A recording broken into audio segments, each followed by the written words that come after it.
Have you ever noticed how some people apologize for everything? Someone bumps into them and they say, "Sorry." They ask a normal question and start with, "Sorry, can I ask something?" They take up space, they speak their mind, they need help. And somehow, their first instinct is always, "I'm sorry." And here's the part most people miss: constant apologizing isn't always politeness. Sometimes it's a survival pattern.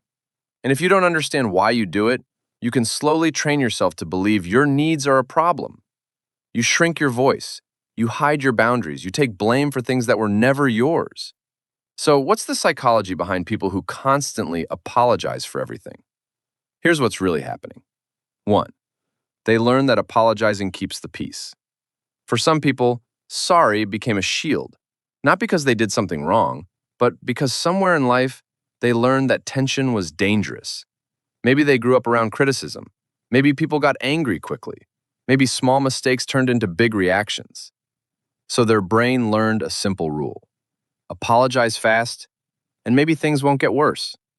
Psychologically, this connects to conflict avoidance and safety behavior. A safety behavior is something your brain does to reduce emotional threat. So the apology isn't always about guilt, it's about control.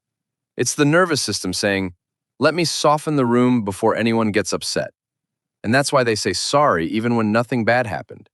Because their brain isn't responding to reality. It's responding to old emotional patterns. 2. They were made to feel like their needs were inconvenient. Some people apologize before asking for anything. "Sorry, can you help me?" "Sorry, can I call you?" "Sorry, can I sit here?" And that usually comes from a deeper belief: my presence might be too much. This can happen when someone's needs were ignored, mocked, or treated like a burden. Over time, they stop asking directly. They start asking carefully. They wrap every need in an apology so it feels smaller. This connects to attachment patterns. When support feels inconsistent, the brain learns to earn care instead of expecting it. So they don't just ask, they soften. They explain, they apologize. Because somewhere inside, they're afraid that needing something will make people leave. Quick question: do you ever apologize before doing something completely normal? Like sending a message, asking a question, walking past someone, or even taking a little too long to reply? If yes, comment, "I do this," because that one habit says a lot about how your brain learned to protect you. 3. They aren't sorry. They're scanning for rejection. Here's the deeper insight.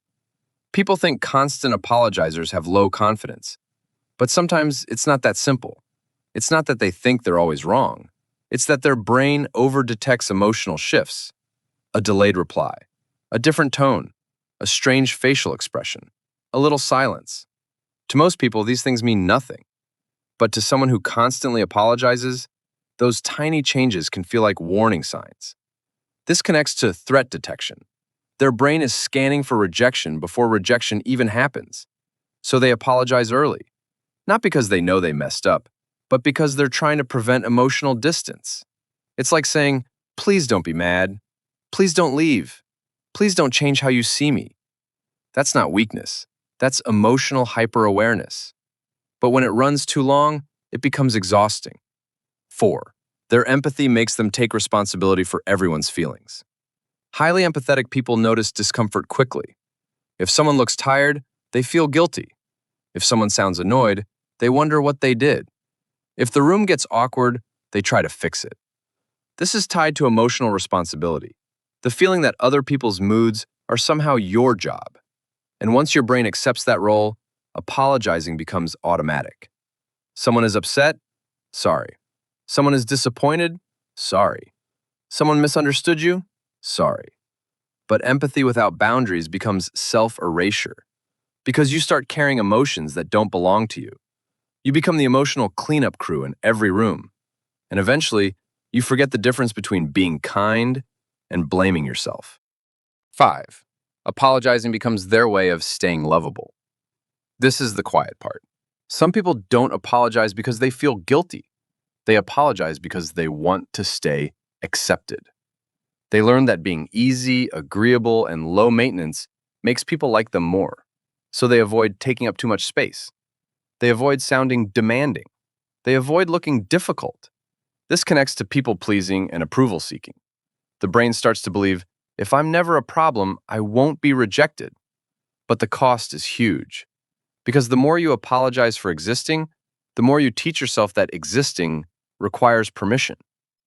The takeaway: if you constantly apologize for everything, it doesn't mean you're weak.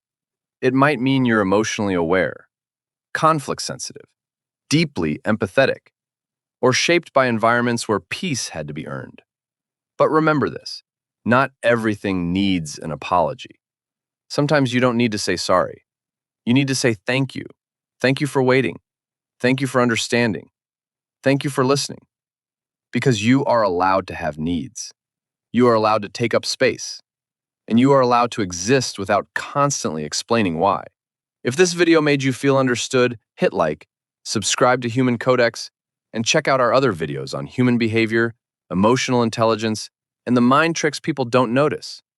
And if you want a deeper dive into the hidden triggers behind what you feel, what you avoid, and why you react the way you do, watch 50 Psychological Triggers That Control Your Life from the link in the description.